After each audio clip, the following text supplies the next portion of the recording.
Well, our next guest is a former pharmaceutical executive of 25 years who's been investigating the role of the Department of Defense into the COVID-19 pandemic. In documents recently obtained through the Freedom of Information Act, she asserts that the DoD controlled the COVID-19 program from the start and that information provided to the public was a cover-up. Sasha Ladipova, welcome to the show. Thank you for being here. Hi, Kim. Thank you for inviting me. Okay, so what we've all been told about the Department of Defense's role in the pandemic was that the department helped distribute supplies and equipment to frontline healthcare workers. We saw them deploy hospital ships to certain parts of the country. We also know that they helped fund the research and development of vaccines through Operation Warp Speed. But you say through reading through all these hundreds of documents, combing through them and actually analyzing them, that there's way more to this story. You even say actually in your Substack piece that, quote, it wasn't just logistics or even just lots of funding, and certainly nobody was combating disease. So can you explain to us where did these documents come from? What did you, when you started combing through them as someone who's been in the industry for a really long time, understanding way more than most of us lay people about this, what did you discover from these documents? Right. So the documents were obtained through FOIA by a nonprofit, and they're posted online. I referred to the links in my Substack. Also, I obtained some additional documents through Securities and Exchange Commission shareholder disclosures for BioNTech and Pfizer and other companies. And so the review of all of that led me to, and I also had some disclosed PowerPoint presentations from Operation Warp Speed, BARDA, and they were available from public meetings, and people just send me the collections of their documents. So all of that together points to, first of all, our U.S. government when they announced when WHO announced the so-called global pandemic based on 40 cases worldwide out of 8 billion people, which is ridiculous. It's not any data, but they decided it's global pandemic. Then our government treated it as if it was an act of war by their actions, not by their words. What they told to the public, they said it was a health event. What they indeed created, they put National Security Council in charge of COVID policy response, and National Security Council doesn't have any health representatives on it, only defense and intelligence. And then the acts that were invoked to fund what they call countermeasures. It's primarily Defense Production Act of 1950 and a variety of different appropriations, but they all went through billions and billions of dollars, went through the Department of Defense, BARDA, then to their manager, which is Advanced Technologies International.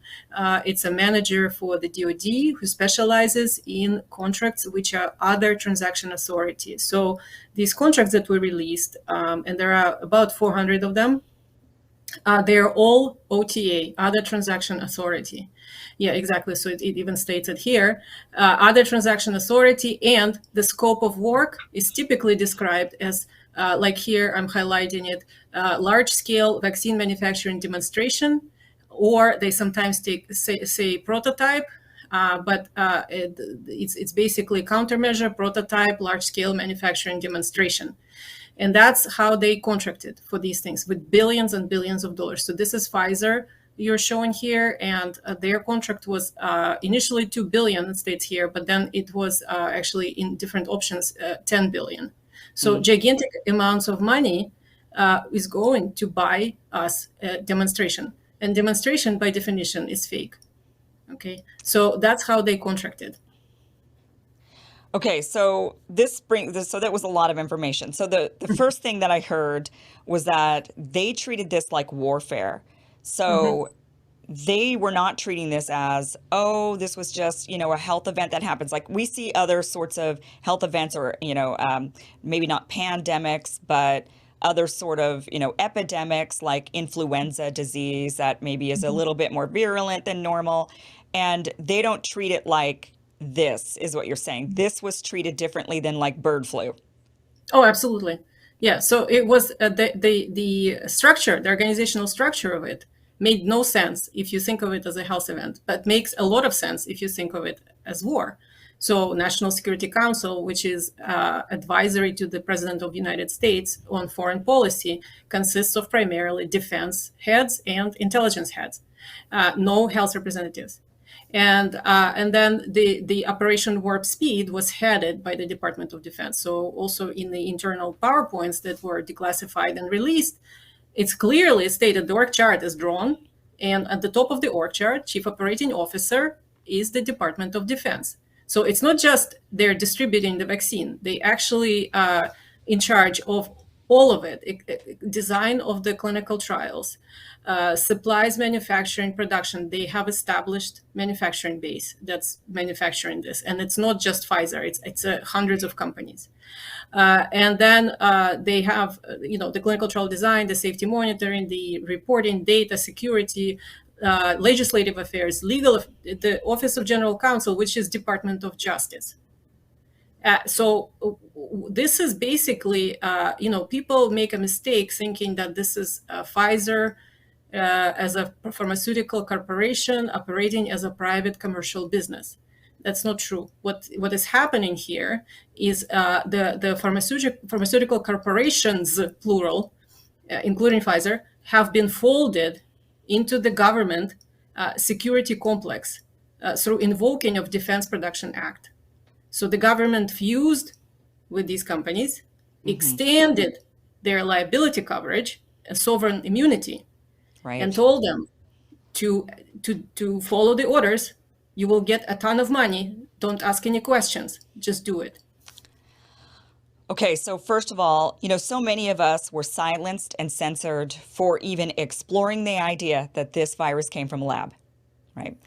That was considered absolute conspiracy theory. But in reality, what you're saying is that when you comb through these documents, the government, our own government, was treating it that way. They were treating it like this came from a lab, this is an act of warfare, and now we have to hunker down and do countermeasures to this warfare that has been taken upon us. So right then and there, the idea that, that the lab leak was a conspiracy theory just shows that the fact that they censored and silenced so many people who even explored that option, and yet behind the scenes they were doing this. That's really outrageous. Secondly, then the question is, well, then what did they know? What did they know that we didn't know? Because they did behave so oddly. And that is something that I think many of us that believed this looks like this came from a lab and they know something we don't, that this is not natural out in just kind of naturally occurred, because suddenly, we watched country after country after country shut down. Like as if those leaders were told something, like you better lock everybody down because we don't know what this thing is and we don't know what this thing's going to do.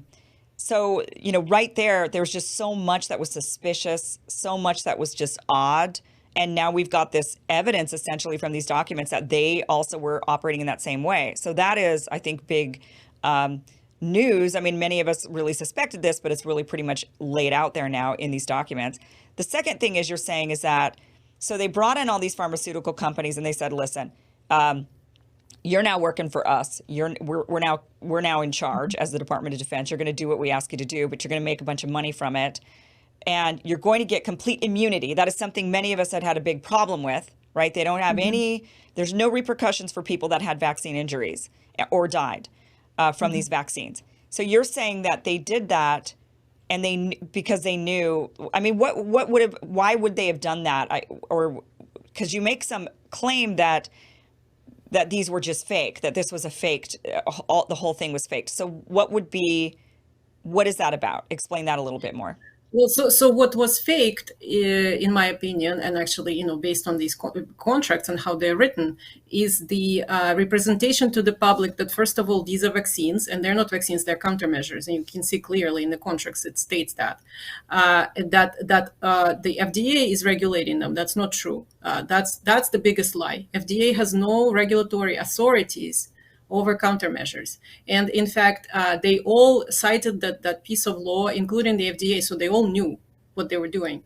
The piece of law that says that use of emergency use authorized countermeasures under public health emergency does not constitute clinical investigation. And so the regulations need not apply. And so that's the piece that they all citing, including FDA. So they're in full knowledge what they're doing, and the FDA is impersonating regulators to the public. Right. To convince everyone and fool everyone into believing that these are actually really pharmaceuticals, that they are really manufactured to good manufacturing practices, that really they were rigorous clinical trials instead of the huge amount of fraud and manipulation of data that they did on behalf of these manufacturers. So that's the biggest lie. God. Yeah. Okay. So this all makes a lot more sense now that we see this, because the FDA, there was this, why would they approve these medication or these, whatever they are, right? You want to call, I don't call them vaccines. I don't think they're really vaccines by the definition of what I always thought a vaccine was growing up. So these shots, it did feel like just kind of sham hearings. Like, it didn't matter what anybody said. We had two of the highest people of the FDA that were in the vaccine, that were vaccine regulators, resign because they were like, this is just foolery, essentially.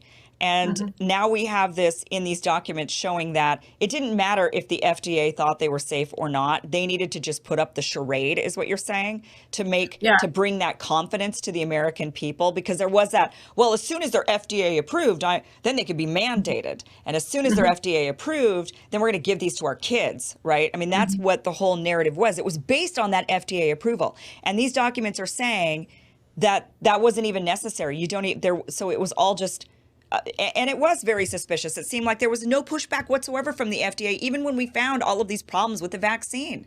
It didn't seem to matter. Exactly. That explains why for 2 years, very premier scientists and advocates and people who, professionals collect impeccable data. By the way, this is like the best documented with data health event in the history of humankind. And there is good data showing huge amounts of injury and death. And Pfizer knew about it. They've issued report in February of 2021. So everybody knows. And then FDA goes and says, oh, they're safe and effective. Don't worry, everybody. Go away, get vaccinated. So this makes no sense whatsoever, except when they're acting. They're play acting. And that is how they were hired to do this job. By the way, who claims the regulatory authority over them is BARDA in public presentations. BARDA has claimed that they've approved all the doses of vaccines, all the doses of therapeutics, and that they are regulating the manufacturers, and that they are doing something about good manufacturing practices, although there are none, I'm sure. And BARDA is like a funding agency from the government. They're not the regulator of pharmaceuticals in the United States. I would like to see the act of Congress that made them so. Yeah. So BARDA is, just so people know, the Biomedical Advanced Research and Development Authority of the U.S. Department of Health and Human Services. So that's exactly. So they do handle they handle medical countermeasures against bioterrorism, chemical, biological, radiological, nuclear threats. So that's that organization. But they're not regulating pharmaceuticals in the interstate commerce, do they? No. So why are we being lied that FDA is regulating these things? Right. Yeah, and in what looked like very much charade meetings, they were all going to vote for it anyway. And it didn't even matter. And there was even a time when they even said, well, it doesn't even matter what the FDA does. Like, we're rolling these out anyway. It was just whether or not they could be mandated once the FDA approved them with absolutely no data oftentimes, or even data that was counter to what you should want to. I watched these FDA meetings myself, some 8 hours long, right? And there was one even in particular where doctor after doctor after doctor, almost all of them, actually brought up the myocarditis for young people. And they said, this is a problem. Aren't we concerned about this? And in the end, they all still voted to approve it. It was the most ridiculous thing I'd ever seen. What in the world? Exactly. Because it's a charade. It was predetermined that they were going to be approved. By the way, we still did not have a single shipment of Comirnaty in the United States. I have data for all the zip codes in the United States. There's not a single batch. All of them are EUA. So everyone was fooled that these are approved. It's a fake approval because there's no real product available, and everybody's being still injected with EUA. Wow. Those are a couple of really big revelations, I would say, from these documents. Was there anything else? Well, so I think there was. I wanted to point out that there's, the contracts also specifically. So the first in scope, they say it's a demonstration. And then there's a bunch of language in there, kind of fluff language, saying, oh, there's going to be clinical trials and FDA approvals and all that. But then there's a scope, which I think was shown on your screen shortly. And it says that specifically preclinical, clinical trials, and the chemistry manufacturing controls is out of scope of this project and this funding. And the government specifically is not paying for that. So what does that mean? That means that all this clinical trial, again, it's a confirmation that it's a sham, because it was never ordered by the government. And the government was very explicit, saying that we're not even paying for it. Yeah, this one. Yes. So so then a company, if you're already going to get billions of dollars from the government, you already know that this is going to end up being FDA approved, that there's, because it doesn't matter about FDA. So you're not even thinking about FDA, actually. You already know you're going to get the money from the government. You already know this is going to be rolled out.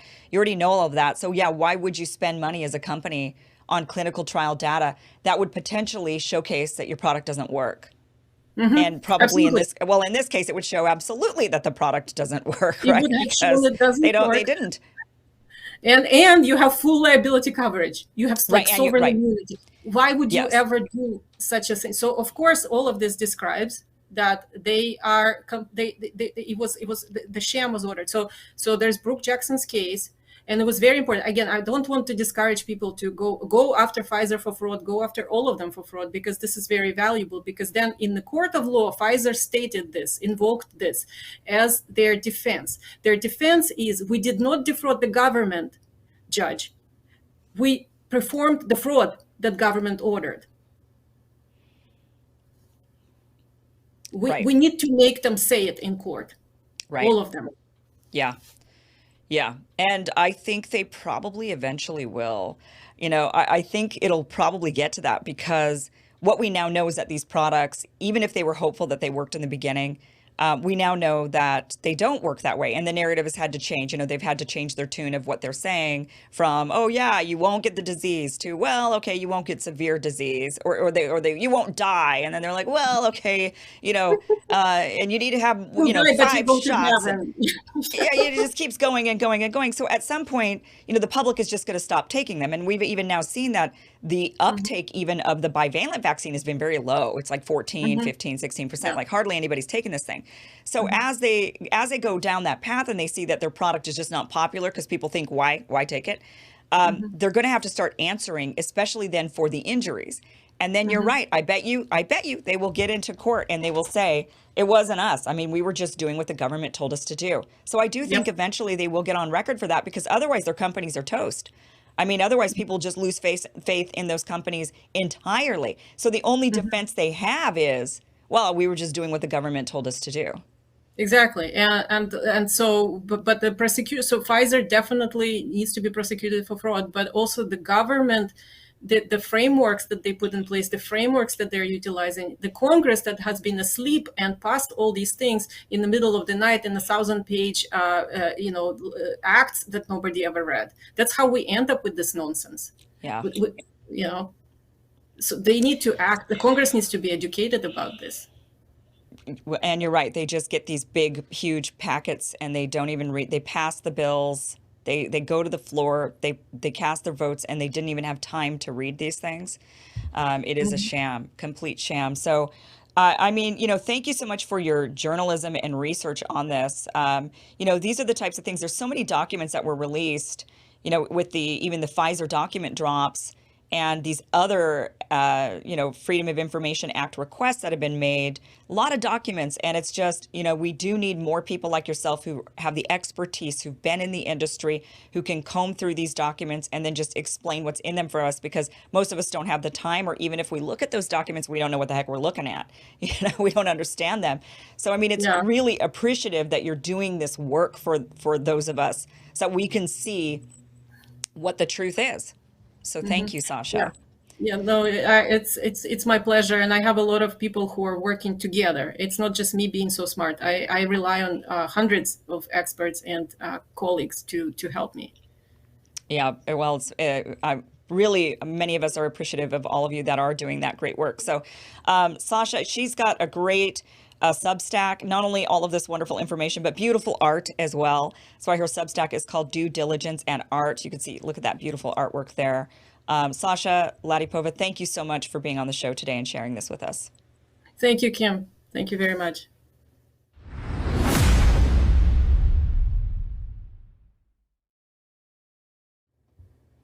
Well, that's all we've got for you tonight. Thank you so much for watching the Kim Iverson Show. It is Friday the 13th, actually, and I hear tattoo parlors. Some of them are giving like a discount on Friday the 13th. So maybe go get yourself a tattoo tonight. I don't know. I'm not going to be doing that, but hey, just kind of a fun bit of information for Friday the 13th. So anyway, have a great weekend, guys. We will be back here Monday, same time, same place. Really looking forward to the weekend and relaxing. I'm sure you are as well.